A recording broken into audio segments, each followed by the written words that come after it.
In 6 months, pwede ka na daw yumaman. Mag-enroll ka lang sa online course nila, sureball na magiging milyonaryo ka. We're earning 500,000 to 4 million pesos every month. Every month.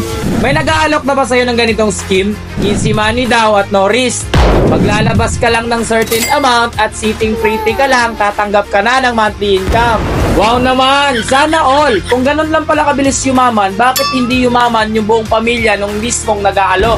Ba't siya lang yung umasenso? At bakit hindi niya kayang ituro sa buong angkan niya para lahat sila asensado?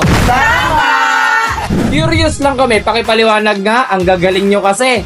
Di ba mas kapanipaniwala kung sa buong angkan nila nagawa nila yung sinasabi nilang mabilisang kita? Bilang isang negosyante, walang kasiguraduhan ng pagyaman kahit may sapat ka pang puhunan. Walang makakapagsabi ng 100% assurance kung magpo-profit ka agad ng milyon in just a span of 6 months? Kahit 1 year pa yan. Maliban kung staff at scams. Bato-bato sa langit, ang tamaan, magbago na kayo. Kawawa naman yung mga taong naloloko nyo. Mga boss, ang pagyaman ay hindi madali. Walang kasiguraduhan ng bawat taya mo.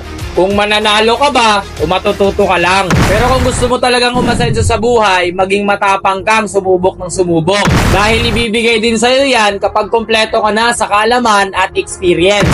Take the risk or lose the chance.